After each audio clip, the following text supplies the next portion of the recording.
Bonjour à tous, bienvenue dans les studios du Figaro TV. Le Sénat a rejeté ce vendredi matin le projet de loi du financement de la sécurité sociale pour 2026, 48 heures après son approbation par l'Assemblée. Et vous, approuvez-vous le budget de la Sécu? Approuvez-vous les 18 députés LR qui l'ont voté? Le Figaro posait la question sur son site.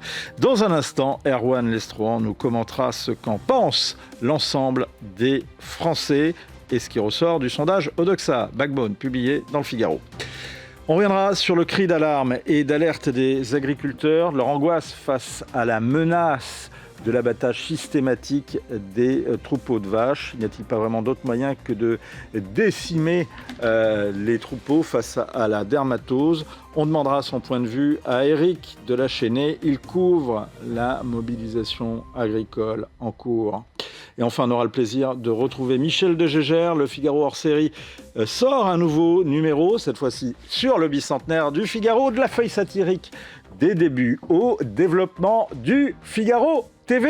Point de vue, c'est parti.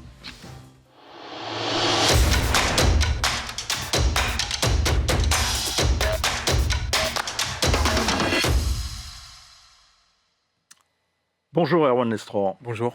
Le Figaro demandait à ses internautes s'ils approuvaient les 18 députés LR qui ont voté le budget de la sécurité sociale.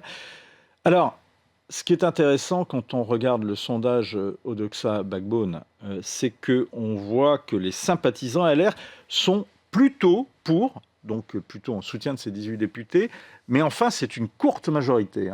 Oui, c'est une courte majorité, mais c'est vrai que c'est intéressant dans le sondage, c'est que quand on demande aux Français s'ils sont satisfaits que le PLFSS 2026 ait été voté, 45% des Français nous disent qu'ils sont satisfaits, ce qui n'est pas si mal dans la période actuelle, vu les codes de popularité de l'exécutif. On en reparlera peut-être après. En tout cas, du côté des sympathisants LR, ils sont 53% à nous dire qu'ils sont satisfaits que le PLFSS ait été adopté. Ce que ça veut dire, c'est que probablement la consigne d'abstention a bien convenu aux électeurs, bien plus que ne l'aurait fait une consigne de vote contre qui aurait entraîné un rejet du texte. Donc finalement, c'était un soutien timide et ça convient bien aux sympathisants LR. Donc c'est plutôt la ligne de l'abstention que du vote pour, en fait. Il y a une courte majorité d'ailleurs chez Horizon qui également a choisi, enfin en tous les cas c'était le choix d'Édouard Philippe, de s'abstenir. Tout à fait, et c'est vrai qu'on retrouve aussi ce sentiment chez les écologistes. Parmi les trois forces politiques qui ont fait le choix d'abstention au scrutin de mardi, LR donc, mais aussi Horizon et aussi les écologistes, on trouve une majorité de sympathisants qui sont satisfaits que le PLFSS 2026 ait été voté, faisant peut-être passer avant toute chose le fait qu'on ait un budget de la sécurité sociale pour l'an prochain. Alors attention aux illusions d'optique, parce qu'il y a peut-être une satisfaction par rapport à ça chez, d'abord ce sont les sympathisants, ce ne sont pas les adhérents par exemple, et peut-être pas les électeurs non plus. Donc, il y a quand même une majorité, ce qui ressort de ce sondage, je veux bien qu'on dise que 45% c'est pas si mal aujourd'hui, mais il y a une majorité de Français qui, elle, est insatisfaite de l'adoption du PLFSS. Absolument, mais il y a aussi plus de 6 Français sur 10, quasiment 7 sur 10, qui estiment que Sébastien Lecornu n'est pas un bon Premier ministre. Il y a 8 Français sur 10 qui estiment qu'Emmanuel Macron n'est pas un bon président. Donc dans cette période où l'exécutif et tout ce que fait l'exécutif est extrêmement décrié, finalement, avoir presque un Français sur 2 qui est satisfait de l'adoption du PLFSS, ça dit quand même que ça va au-delà. En fait, le soutien à l'adoption du PLFSS va au-delà des forces qui l'ont soutenu dans les urnes, au-delà de la majorité présidentielle. C'est en ça une certaine réussite des manœuvres de négociation parlementaire, c'est que la base a été élargie, ce que ne parvenait pas à faire Michel Barnier puis François Bayrou. La méthode Lecornu, c'est ce que vous dites, est plutôt appréciée, sauf au RN. Oui, exactement. On a demandé aussi aux Français si le fait que Sébastien Lecornu ait renoncé à recourir à l'article 49.3 pour faire adopter ce budget de la sécurité sociale, pour privilégier des négociations avec les différents groupes parlementaires, il a eu raison ou tort de le faire. 60% des Français nous disent qu'il a eu raison parce qu'il fallait bien faire des concessions pour trouver une majorité. Ils sont que 37%, les Français, à peine plus d'un sur trois, à nous dire qu'il a eu tort parce qu'il a fait des concessions trop importantes aux socialistes et aux écologistes. Et le sentiment que Sébastien Lecornu a eu raison de faire ces concessions dans la recherche d'une majorité, il est supérieur à 50% dans toutes les forces politiques, chez tous les sympathisants, à l'exception des sympathisants RN, qui sont tout de même 44% à nous dire que Sébastien Lecornu a eu raison. Donc il y a une vraie validation de la méthode, et peut-être plus que le fond. Est-ce que c'est une validation Est-ce que c'est une validation, Erwan Lestrohan, ou bien au fait les personnes, en tous les cas les Français et ceux qui s'expriment, ils ont plutôt été sensibles. C'est plutôt une sensibilité qu'une validation. C'est une heureuse surprise dans un moment où les Français pensaient encore, il y a un mois, qu'il était impossible de parvenir à un consensus à l'Assemblée nationale compte tenu de la répartition des groupes parlementaires et que la France était engagée dans une voie sans issue. Là, ça fait un peu mentir ce constat pessimiste. On disait que la France n'était pas faite pour trouver des compromis à l'Assemblée nationale et n'avait pas cette culture. Ça a été fait, c'est peut-être un acte fondateur. Pour l'heure, c'est surtout une heureuse surprise et la preuve que, en menant des négociations ouvertes, on peut arriver à un consensus. La méthode, vous le disiez, est plus appréciée que sa personne, en fait. Oui, que la personne de Sébastien Lecornu. En réalité, aujourd'hui, il y a autour de 35% des Français... Il n'y avait pas trop de choix sur la méthode, si on regarde ça. Non, mais le mandat qui lui a été donné par Emmanuel Macron, c'est d'élargir la base de soutien au projet du gouvernement et donc au budget. Et en ça... La mission est accomplie. La mission est accomplie. Alors, une petite fracturation quand même dans la majorité présidentielle avec Horizon.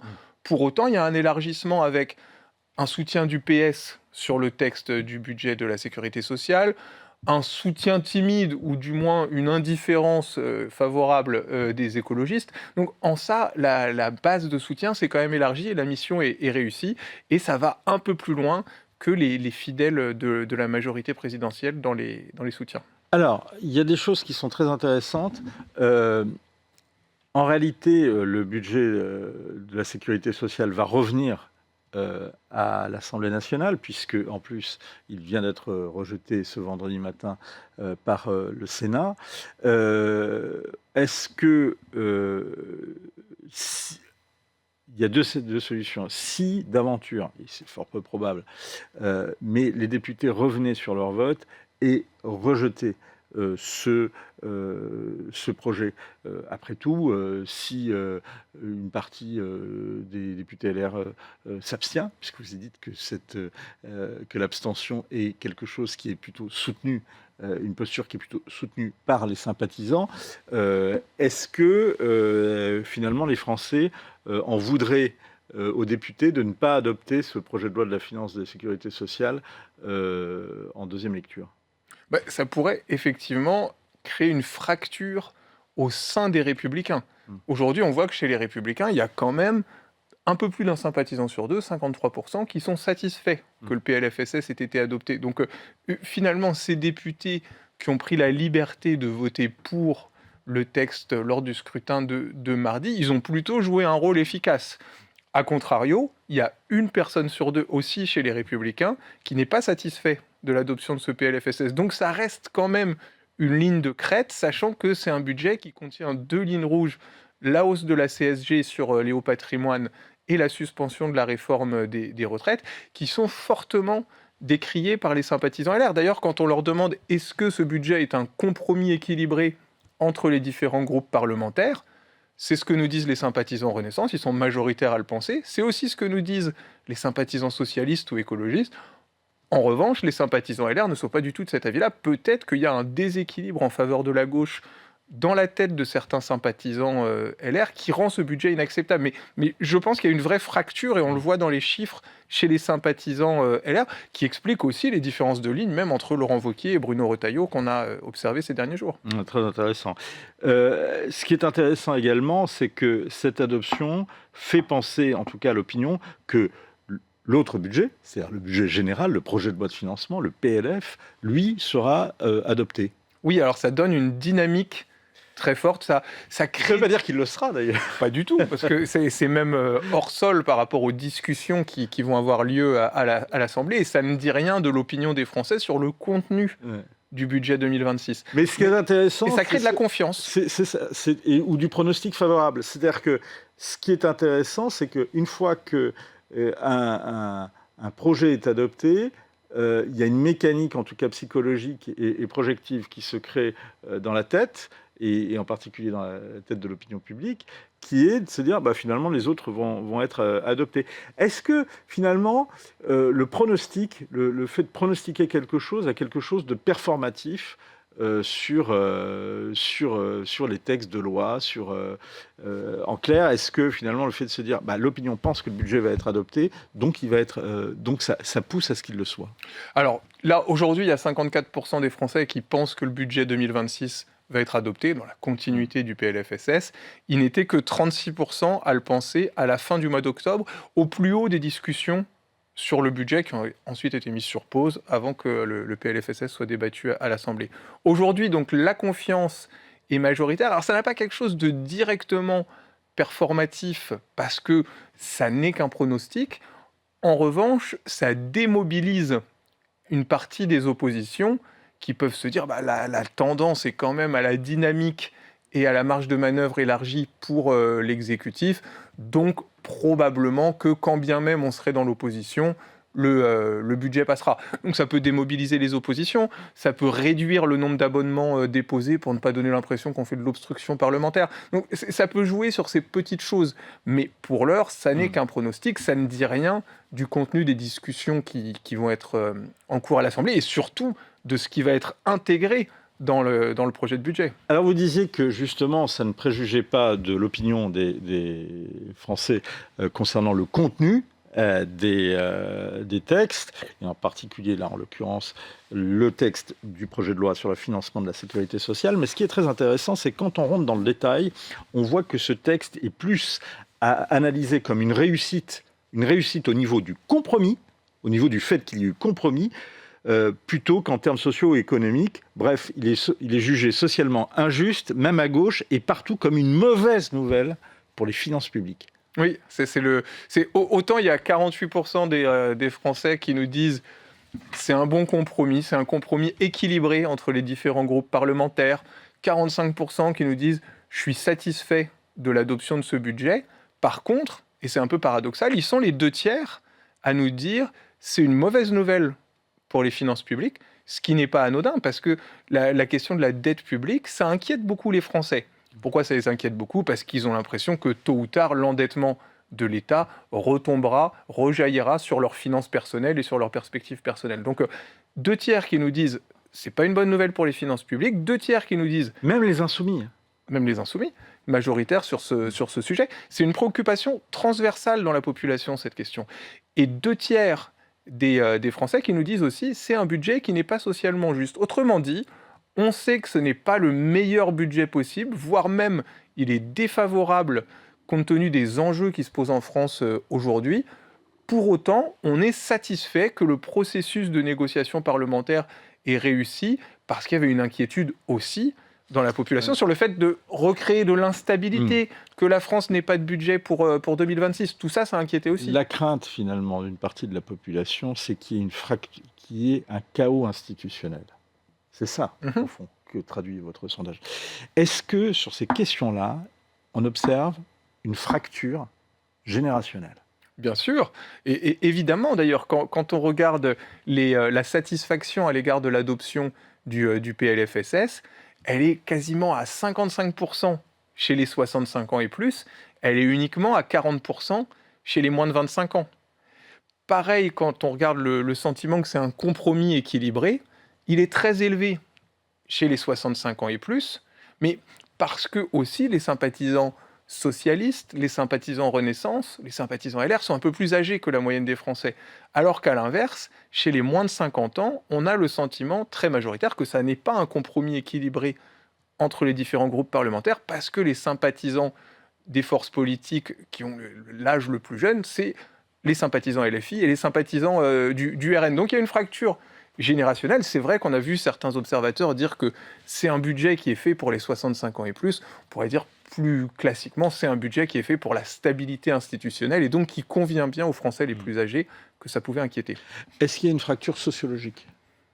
Non, assez peu. Les actifs sont grosso modo du même avis, qu'on soit chez les cadres ou chez les employés et les ouvriers. Il y a juste chez les employés et les ouvriers une un peu moins bonne connaissance de ce qu'implique la suspension de la réforme des retraites, mais c'est assez léger. L'opposition, elle se fait plutôt entre les actifs et les retraités qu'à l'intérieur des différentes catégories d'actifs. Très intéressant. Merci beaucoup, Erwan Lestroland. Merci. Et pour avoir plus de détails, eh bien, je vous invite à regarder le sondage Odoxa Backbone et qui est retrouvé bien sûr sur le site du Figaro et également de Backbone et d'Odoxa. Merci beaucoup, Erwan Lestroland, de nous avoir commenté ces derniers chiffres. Dans l'actualité, question: jusqu'où ira la crise de la dermatose? On y revient dans un instant avec Éric Delachesnay qui couvre cette actualité pour le Figaro à l'heure où des manifestations encore en cours, notamment encore en Ariège, où le troupeau de 200 vaches devait être abattu, et également dans d'autres régions. Je vous propose d'écouter d'ailleurs sur cette question les responsables de la coordination rurale. Ne s'en rend pas compte, ce gouvernement nous méprise. Quand je vois hier ce qui s'est passé en Ariège, c'était méprisant, quoi. Pour les moyens qu'ils ont mis pour abattre un troupeau dont seule une vache était malade. Enfin, j'ai pas de mots, je trouve ça. On n'a pas de mots. Moi, je suis revenu, j'arrive d'Ariège, là je rentre à 3h du matin. Et je trouve ça complètement terrifiant ce qui s'est passé, quoi. Aujourd'hui, voilà, il y a un mouvement de contestation qui est en train de se remettre en place. Ça recommence à bouger partout. Et voilà, on arrive au bout de l'année. Les agriculteurs font leur compte. Beaucoup ne repartiront pas l'année prochaine. Et voilà, il y a un contexte agricole qui est très très très très chaud et qui risque de repartir peut-être lundi, peut-être début d'année. Voilà, s'il faut choisir, mais là on y est. Bonjour Éric Delachesnay. Bonjour Vincent. C'est la question du jour sur le site du Figaro. Craignez-vous un mouvement social des agriculteurs? Quel est le point de vue de quelqu'un qui suit justement ce mouvement depuis des années, j'ose pas dire des décennies? Eh bien, Vincent, moi, ça fait un mois que je sentais que ça allait reprendre et que j'avertis ma rédaction. Ça, c'est pour la petite histoire. Mais en fait, tous les ferments de la colère sont réunis pour que ça reparte. J'ai entendu José Pérez qui vient de parler à l'instant de la coordination rurale 47. Effectivement, les agriculteurs sont très, très, très en colère par ce qui se passe. Et quand on vient dans leur ferme, c'est comme si on violait une partie de leur intimité. Les éleveurs ont mis des années et des années à constituer leur troupeau et on va mettre quelques heures à détruire toute une vie sans aucune, sans aucune humanité. Ce sont juste des mesures radicales. Oui. Éric, effectivement, c'est ce qu'on entend de la part également des responsables syndicaux depuis que cette crise a éclaté. Mais là, on observe quand même en Ariège qu'un accord a été trouvé entre les autorités représentées par le préfet de l'Ariège, le nouveau préfet de l'Ariège, et également les agriculteurs, les deux agriculteurs dont le troupeau est concerné. Donc, ça se produirait dans d'autres troupeaux. Donc, finalement, les agriculteurs finissent par consentir à cet abattage. Non. Alors, en fait, ça c'est la façade. Quand vous interrogez dans quelles conditions ont été obtenus ces accords, ça ne correspond pas du tout à la réalité. Quelles sont les conditions, justement ? En plus, juste pour par rapport à ces deux frères, il y en a un qui était contre et un qui était pour l'abattage. Et ensuite, on leur met la pression, une pression psychologique dingue, un peu comme pendant le Covid. Si vous n'acceptez pas le fait qu'on euthanasie vos bêtes, vous serez responsable si la maladie se développe autour de chez vos voisins. Et donc, face à ça, les agriculteurs se trouvent démunis et en plus, ils veulent toucher les aides. Alors les aides, vous allez me demander qu'est-ce qu'on leur donne. Dans le Doubs, je sais qu'on leur a donné 2100 € par vache. Après, ça dépend des vaches. Dans le Doubs, je crois que c'était des Montbéliards, des vaches laitières. Donc ça vaut moins que des vaches à viande. Là, c'était des blondes d'Aquitaine en Ariège. Donc ça vaut un peu plus cher. C'est autour de 3 000 à 4 000 € la vache. C'est juste une indemnité one shot. Mais pour constituer ce troupeau, comme je vous le disais tout à l'heure, il a fallu des dizaines d'années de travail, de sélection génétique pour aboutir à un troupeau qui soit sain et qui donne le maximum de son rendement. On va refaire un point technique, Éric de la Chesnée. Qu'est-ce que la dermatose ? Alors la DNC, la dermatose nodulaire bovine contagieuse, c'est une maladie qui est transmise par une piqûre de mouche ou de moucheron et qui provoque dans 5 à 10% des cas seulement la mort de l'animal. Dans 45% des cas, ce qu'on appelle le taux de morbidité, c'est le taux de contamination d'une vache à l'autre. Donc c'est une maladie qui se répand assez vite. Ça affecte la croissance de l'animal et petit à petit, c'est comme pour simplifier, hein, ça n'a rien de scientifique, mais les effets, c'est comme si vous aviez la grippe. Ça affaiblit l'animal, mais seulement dans 5 à 10% des cas, on en meurt, enfin que la vache en meurt. Comment est apparue cette maladie en France ? Cette maladie est apparue le 29 juin en Savoie, dans un élevage de Savoie. Elle venait de Sardaigne et si on redescend un peu plus vers le sud, ça venait du Moyen-Orient et de l'Afrique. Je crois que les scientifiques l'ont décelée en 2012 en Afrique, en Afrique du Sud. Donc c'est une maladie contagieuse, comme je vous dis, transmise par des moustiques. Mais je pense que si on laissait, on ne tuait que les animaux atteints par des nodules, la maladie se caractérise par des nodules, peut-être que les vaches pourraient développer de l'auto-immunité, comme nous par rapport à la grippe. Alors justement, c'est une question, on va y revenir. Justement, est-ce que les autorités sanitaires pêchent par excès de précaution et de prudence en préconisant les abattages d'élevage ? Personnellement, je pense que oui. C'est le protocole européen, donc les autorités appliquent le protocole européen. Certains députés, eurodéputés demandent à ce que ce protocole européen soit revu, puisque il n'y a pas d'harmonisation dans ce domaine apparemment dans les différents pays. Certains pays ne tuent que les vaches malades. Nous, en France, avec le principe de précaution qu'on connaît, on prend toujours les méthodes radicales, les plus violentes. Et pour quel résultat ? Parce que la maladie, on nous disait en septembre que la maladie était sous contrôle. On voit que la maladie n'est absolument pas sous le contrôle puisqu'elle est apparue en Savoie le 29 juin dernier et qu'elle arrive à l'automne alors qu'il y a moins de mouches et moins de temps, il y en a presque plus d'ailleurs, dans les Pyrénées-Orientales, en Ariège, dans les Hautes-Pyrénées. Enfin, c'est incontrôlable. Donc c'est pas la solution.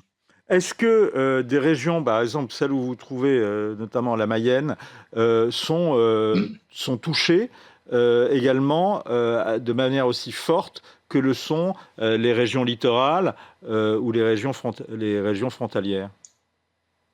Alors pour l'instant, je touche du bois, la Mayenne et tout l'Ouest, tous les troupeaux laitiers de l'Ouest, où il y a beaucoup plus de densité de vaches qu'en Sud-Ouest ou en Savoie, n'est pas touché. Mais c'est ce que craint le gouvernement, c'est ce que craignent les éleveurs. Et c'est pour ça qu'ils sont de plus en plus nombreux et maintenant ils sont quasi unanimes, hein, puisque la FNSEA a rejoint cette position, c'est-à-dire de pratiquer une vaccination pour l'ensemble des 17 millions de bovins français. Alors, précisément... Une vaccination préventive, parce que cette maladie peut se propager par les déplacements de troupeaux dans les camions. Mmh. Et en fait, c'est ce qu'on pense, hein, parce que pour qu'elle passe de l'extrême est du pays à l'extrême sud-ouest, c'est pas les mouches qui volent 800 km. Donc cette maladie a dû être arrivée par des véhicules de transport d'animaux ou tout simplement même véhicules de touristes, hein. Mmh. Il suffit qu'une mouche reste coincée dans votre habitacle et puis Ouais. après, et donc, la revendication principale, c'est la vaccination à tout le pays. Ça ne coûte que 1,40 la dose, ça ferait un investissement de 20 millions d'euros, 20 à 25 millions d'euros, beaucoup moins cher que toutes les aides qu'on donne pour rétablir les troupeaux. À l'instant T, on est à 6 millions d'euros. Est-ce que justement, et c'est ce dont se plaignent un certain nombre d'agriculteurs et d'éleveurs et d'éleveuses, une éleveuse que j'ai eue justement au téléphone hier, qui n'est pas loin d'ailleurs de cette exploitation en Ariège, disait mais ça fait des mois, ça fait des semaines qu'on réclame la vaccination et on n'arrive pas à avoir des doses. C'est tout à fait vrai. Et c'est incompréhensible. On a l'impression que c'était comme pour le Covid. Au début, on manquait de doses, on manquait de masques.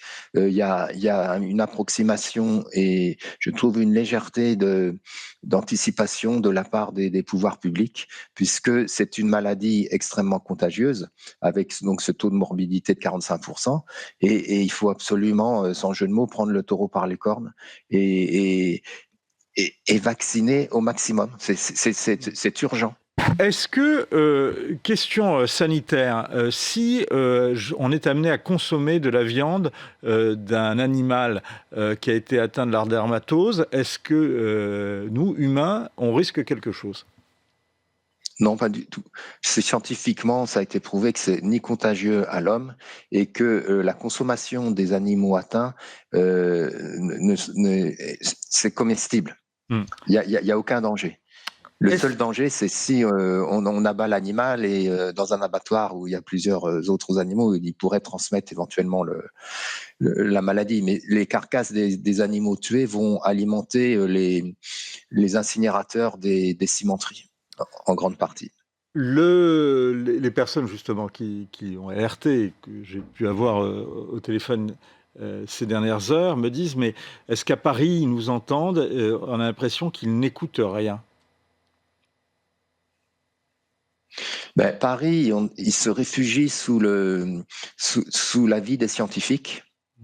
Et certes, c'est très important d'avoir l'avis des scientifiques, mais moi je pense aussi qu'il faut avoir aussi l'avis du terrain, prendre Est-ce que le ministère de une l'Agriculture, connaissance. que vous connaissez bien, de votre point de vue, prend suffisamment en compte cet avis du terrain? Ou bien, question, est-ce qu'il n'y a pas une division dans le monde syndical qui fait que les autorités se disent oui, mais les syndicats ne sont pas d'accord entre eux? Je pense que j'ai été au ministère de l'Agriculture hier et qui est en crise. Et il se base avant tout donc sur les scientifiques et sur les préfets. Ils ont très peur que ça déborde et que ça devienne, au-delà de la DNC, une révolte, une jacquerie paysanne qui s'étende à tout le pays.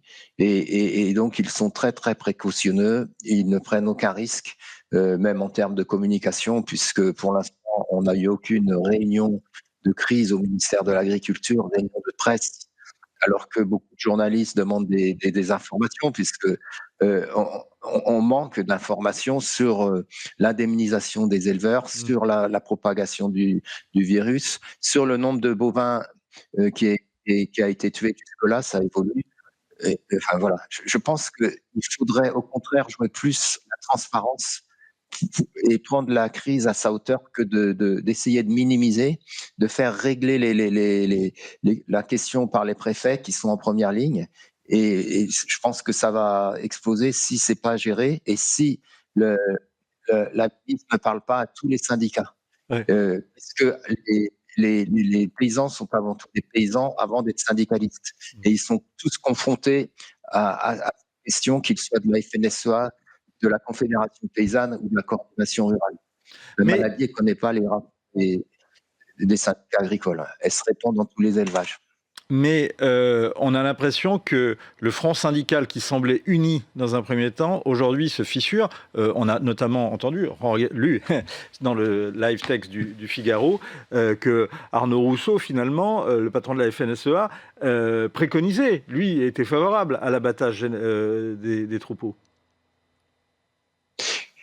Il a toujours été pour l'abattage des troupeaux, mais il change un petit peu de position dans la mesure où maintenant la FNSEA est pour la vaccination presque globale.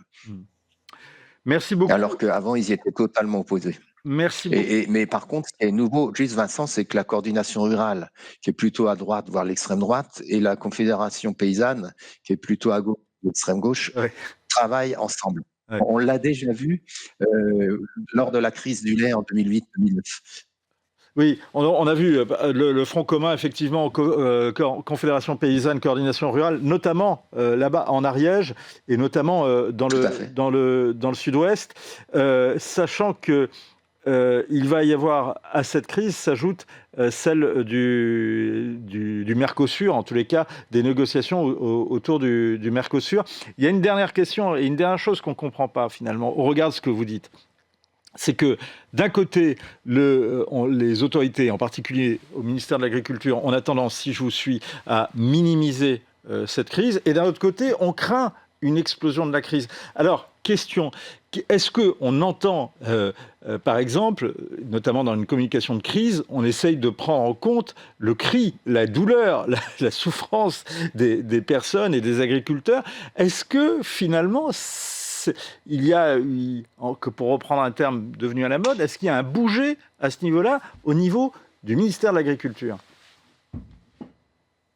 Pour l'instant, c'est la stabilité totale. On ne sent pas une volonté d'aller de l'avant, on sent plutôt une volonté de rester caché. Donc c'est assez spécial, même pour nous, les journalistes, de travailler dans ces conditions-là. On s'entoure, on a l'impression que c'est plutôt la politique de la citadelle et de la répression sur le terrain. Et moins on en dit, et mieux ce sera. Alors que je pense que un jour ou l'autre, la réalité va éclater au grand jour. Merci beaucoup, Éric de la Chênaie. En tous les cas, l'invitation est lancée justement auprès du ministère de l'Agriculture et de sa ministre Annie Genevard pour pouvoir justement répondre sur ces questions et les questions que se posent les agriculteurs. Merci beaucoup, Éric de la Chênaie, et on peut lire tous vos comptes rendus et toutes vos analyses qu'on va retrouver dans les heures à venir sur le site du Figaro et également sur le live text du Figaro. L'autre actualité qui nous attend, ce sont les 14, 15 et 16 janvier prochains de 2026, donc au Grand Palais. À cette occasion, d'ailleurs, le Figaro, hors série, publie un nouveau numéro, c'est toujours une fête, consacré à l'histoire de ce titre, fondé en pleine restauration et consacré à ses grandes plumes, notamment Franz-Olivier Gisbert, qui les évoque. On n'imagine pas tout grand écrivain, enfin tous les grands écrivains. Alors c'est pas la similitude à la Verlaine. C'est pas comment dire, c'est pas seulement un journal qui s'est mélangé à la France, qui a incarné la France, c'est sur la culture française, il a un rôle absolument considérable. Je crois qu'il n'y a personne qui l'égale en fait. C'est ça parce que ça dure. C'est-à-dire que sur la durée, il a tout le monde peu à peu. Il y avait eu des concurrents à un certain temps, genre Gilles Blas, etc. Mais enfin, c'est le Figaro qui reste. Et puis, c'est vrai qu'il y a une espèce de page qui se tourne avec Hippolyte de Villemessant qui rachète ce journal. A priori, on n'est pas obligé d'y croire, mais qui se dit, tiens, je veux celui-là. Et puis finalement, il se retrouve avec ce qu'il y a de mieux dans la littérature française qui est écrit tous les matins. Bonjour Michel de Gégère, et on peut retrouver d'ailleurs ce club, le Figaro Culture, présenté par l'excellent Jean-Christophe Buisson sur le site du Figaro, où vous étiez avant-hier. Personne n'égale le Figaro sur le rôle que peut avoir un titre de place sur la culture. C'est ce que dit Franz-Olivier Gisbert, vous confirmez ? C'est-à-dire que c'est assez éblouissant lorsqu'on se plonge dans les archives du Figaro, dans ces 200 ans d'existence de ce quotidien, il est absolument fascinant de voir effectivement la liste des écrivains, c'est de Lagarde et Michard. On a ça, évidemment. En plus sympa, quand même. On cite toujours, oui, en plus sympa, mais pour le casting. On cite toujours Proust, bon, bien sûr, mais en fait, il y a tout le monde. Il y a Dumas, il y a Balzac, il y a Nerval, il y a Gautier, il y a Barbé d'Aurevilly, il y a les frères Goncourt, il y a Maupassant, il y a Baudelaire, et puis après, au XXe siècle, il y a Colette, il y a Morand, il y a Bernanos, Mauriac, il y a Drieux-La Rochelle, il y a Monterland, il y a Giraudoux, et puis alors plus près de nous, il y a encore François Nourricier, Jean-Marie Roire, qui a créé le Figaro littéraire, il y a Michel Déon, il y a Ionesco qui a écrit dans le Figaro, et puis encore plus près de nous, Sylvain Tesson, Michel Houellebecq. Donc vraiment, le Figaro, c'est le grand journal de la littérature française, alors que par essence, ce n'est pas un journal littéraire, mais tous les talents s'y sont retrouvés. Comment vous avez créé donc, le Figaro hors série au lendemain des attentats du 11 septembre 2001. Vous y revenez d'ailleurs longuement. C'est une nouvelle guerre, écrivait d'ailleurs le directeur du Figaro de l'époque, Jean Belot. Et vous publiez le premier hors-série à cette époque. Je me souviens notamment, c'était Michel Groslior sur Europe 1 qui s'amusait de tous les titres de films qui servaient de titres aux articles. Comment on saisit l'esprit du Figaro quand on lance un nouveau titre comme le hors-série? C'est-à-dire que vous êtes arrivé quelques mois plus tôt au Figaro et vous dites, qu'est-ce que vous dites? Comment je veux faire vivre l'esprit du Figaro à travers ce nouveau support, ce nouveau format?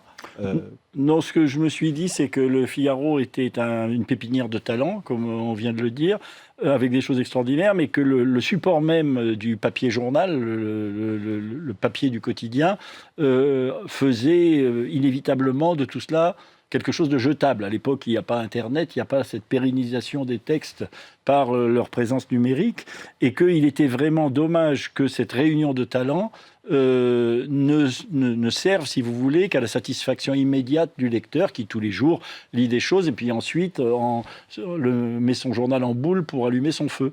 Et que donc, avec les talents qui étaient réunis au Figaro, il fallait que l'on crée un produit qui ne soit pas jetable. Et donc, j'ai eu cette idée, si vous voulez, de faire des numéros qui aient l'aspect, la présentation, la tenue d'une revue d'art et qui concentrent toutes les collaborations du Figaro pour parler un petit peu de tous les sujets. Au départ, on pensait faire des numéros spéciaux au coup par coup. On a commencé par la guerre du Golfe, donc aussi bien sur des sujets internationaux que sur des sujets de politique intérieure, que sur de la culture. Et puis, au fil des temps, on s'est un petit peu spécialisé plutôt dans la vie culturelle parce que nous sommes dit que ce support, ce Figaro hors série, était voué à la défense de la civilisation et que c'est quand même par la promotion de l'actualité culturelle qu'il pouvait le faire.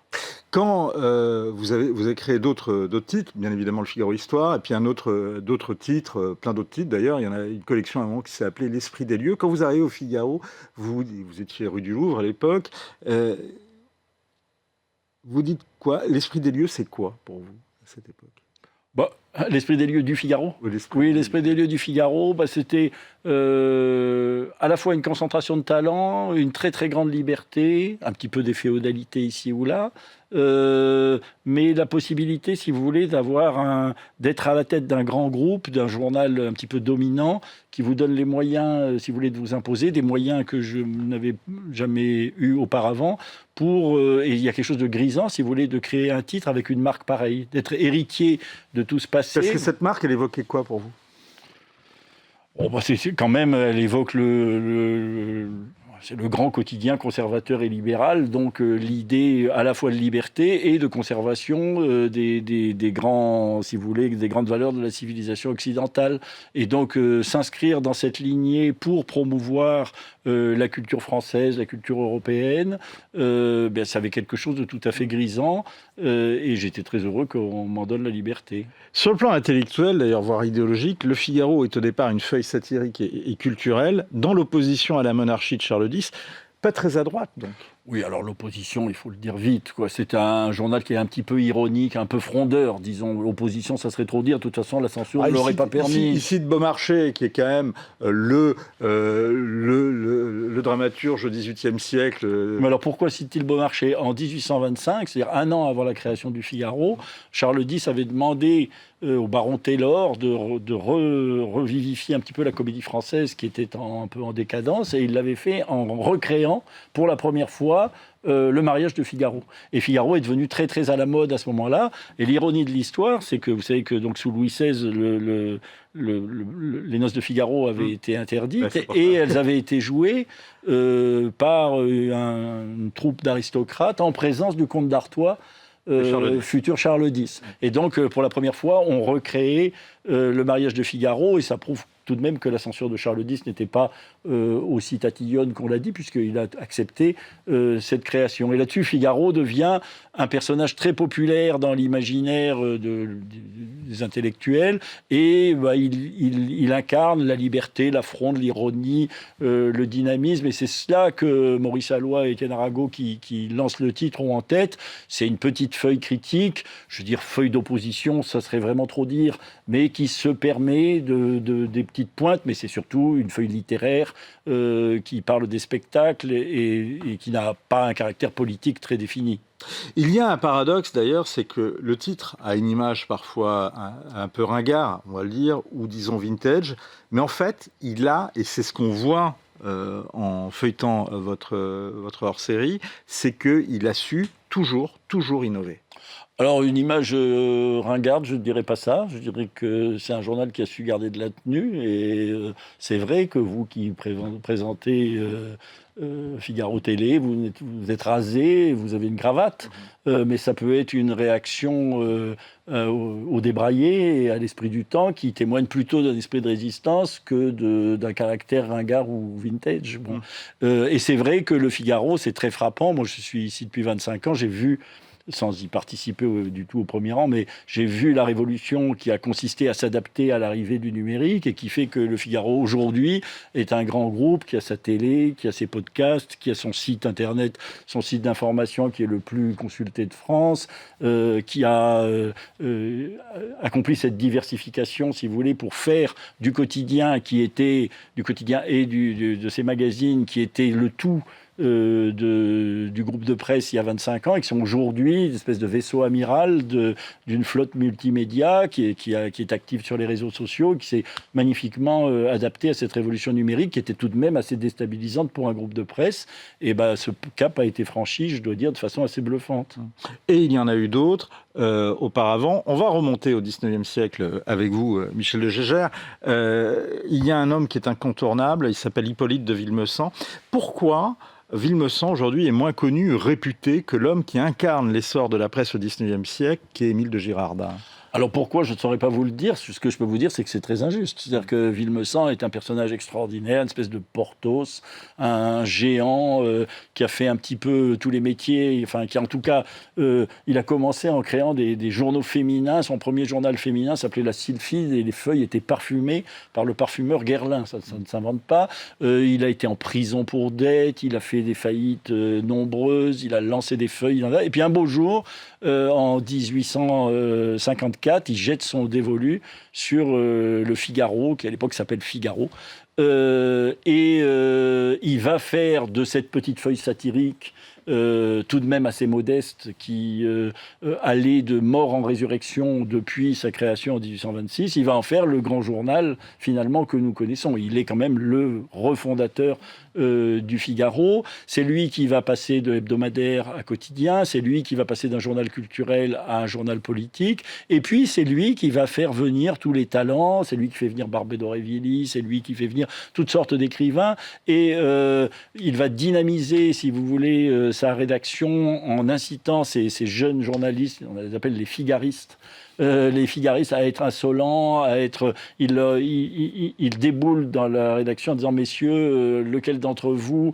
a un duel cette semaine? Comment? Personne. Lequel d'entre vous a un procès? Comment? Personne. Mais vous n'êtes pas ici pour rester tranquille. Un journaliste qui n'a ni duel ni procès n'a pas bien fait son travail. Donc c'est quand même un provocateur. Donc il est un incitateur de talent. C'est quelqu'un qui n'écrit pas. C'est un journaliste incapable d'écrire. Et on en a connu.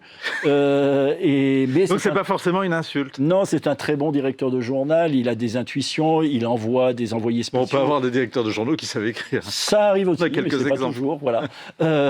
Et donc il envoie des journalistes dans le monde entier, des envoyés spéciaux. C'est assez nouveau à l'époque. En même temps, il s'intéresse aux chiens écrasés. Il dit qu'en gros, un chien écrasé dans la rue intéresse souvent plus le public qu'une actualité lointaine. Ça, c'est une réponse d'ailleurs peut-être à ceux qui ont critiqué le Figaro quand on a relancé la rubrique Faits divers, en particulier sur le site web. C'est dans l'ADN du Figaro, et c'est dans les origines et dans celui d'Hippolyte de Villemessant. Dans ceux de Villemessant. Et puis, il a cette intuition finalement extraordinaire pour l'ensemble de la presse, c'est de ranger le journal. C'est-à-dire, il dit il faut que les lecteurs retrouvent les articles comme dans un magasin de nouveautés, et il va créer les rubriques. C'est-à-dire, on a du mal à l'imaginer, mais avant, tout ça était dans un joyeux désordre, et c'est lui qui range les rubriques par thème pour qu'on trouve la politique ici, la politique internationale ailleurs, le reportage ici, la vie culturelle là. C'est lui aussi qui demande à ses critiques littéraires, à ses critiques dramatiques de rendre compte des pièces dès le lendemain de la création et pas 8 jours plus tard. Donc vraiment, c'est quelqu'un qui a eu un rôle immense dans le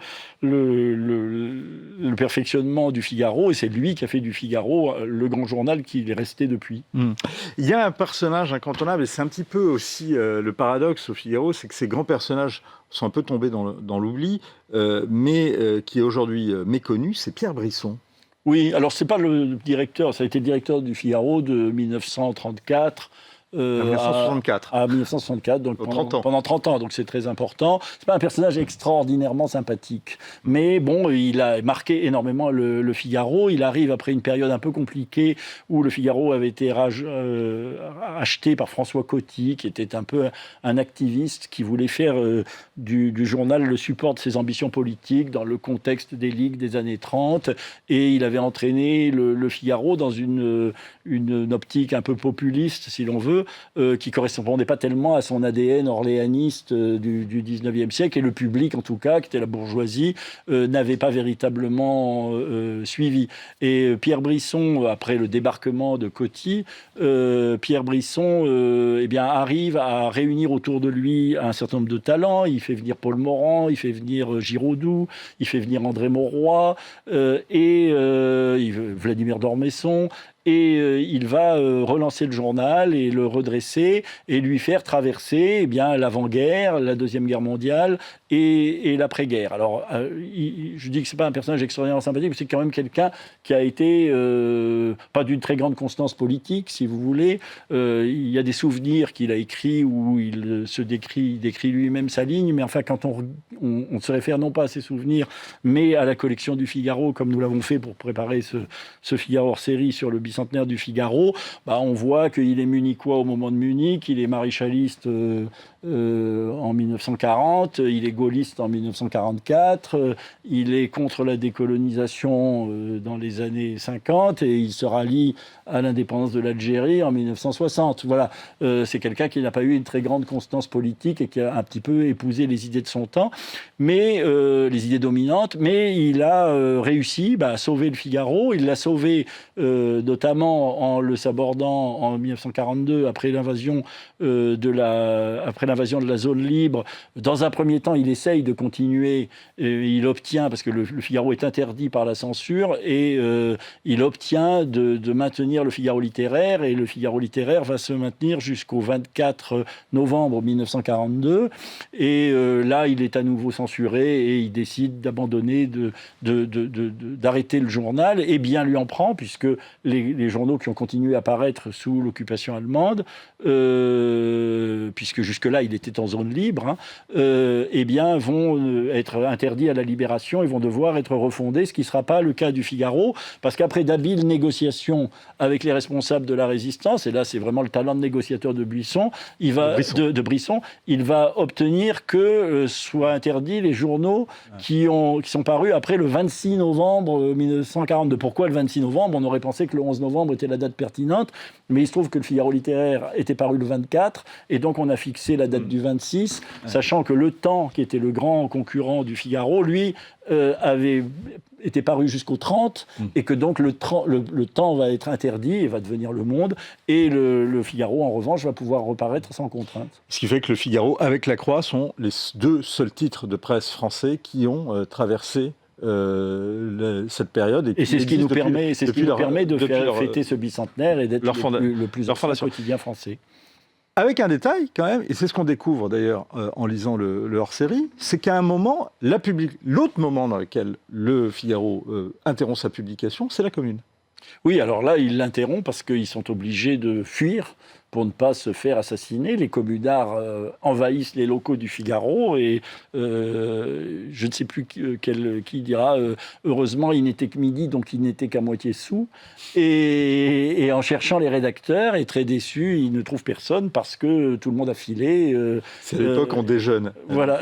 Et donc le Figaro sera interrompu pendant la Commune, et il va reprendre, lorsque l'armée versaillaise va reprendre le contrôle de la situation, et je dois dire que le Figaro soutient la répression avec une très grande fermeté, en estimant qu'il faut mettre fin aux agissements de la canaille. Les personnages, il y a plein de paradoxes en fait quand on regarde l'histoire du Figaro et quand on la regarde de près. On disait finalement c'est parfois aux yeux d'un certain public, bien injustement d'ailleurs, à une image vintage, mais finalement il y a toujours de l'innovation.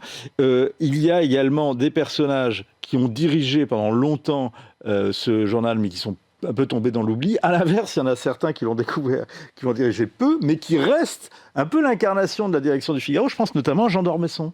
Alors Jean d'Ormesson, effectivement, tout le monde pense qu'il a dirigé le journal pendant des années et des années. En réalité, il a dirigé moins de 3 ans et il a détesté ça. Il a trouvé que les journalistes étaient des paresseux et qu'il était impossible de travailler. Je crois qu'il n'avait pas du tout des dons de directeur. Et seulement après avoir été parti de la direction du Figaro lors de l'arrivée de Robert Hersant, il est revenu comme chroniqueur. Et là, il a écrit énormément. Il a écrit dans le Figaro Magazine la chronique du temps qui passe, qui était toutes les semaines. Et puis, il a écrit énormément dans le quotidien. Et par son personnage, par son charme, je dirais même par son physique, il avait quelque chose de Figaro. Son côté un petit peu sautillant, son esprit, son intelligence, son humour. Il incarnait un petit peu le personnage de Figaro et il incarnait le Figaro tel que se l'imaginaient les Français. Il renvoyait à la bourgeoisie, qui est quand même le public dominant du Figaro, une image extrêmement valorisante par son esprit, sa classe, son entre-gens, son talent, son intelligence. Et donc, il a incarné le Figaro au point que, alors que ça faisait 30 ans qu'il n'était plus directeur du Figaro, la plupart des lecteurs croyaient qu'il y avait toujours son bureau et qu'il dirigeait les choses. On découvre et on redécouvre une passion pour la musique et bien évidemment l'art de vivre dans ce page du hors-série. Finalement, et toujours dans le problème, l'histoire des paradoxes, on peut imaginer que le Figaro, c'est le journal de la stabilité, joie, pas de vagues, mais enfin, on prend des risques. L'affaire Dreyfus, notamment, et puis ça va encore plus loin avec Gaston Calmette qui va être assassiné dans son bureau. Alors, les risques littéraires, il y a quand même Proust, où ils ont publié, ils étaient les premiers à publier La recherche du temps perdu, alors que c'est en première page du Figaro la description d'un bouquet d'aubépines, ce qui était quand même pas du tout évident.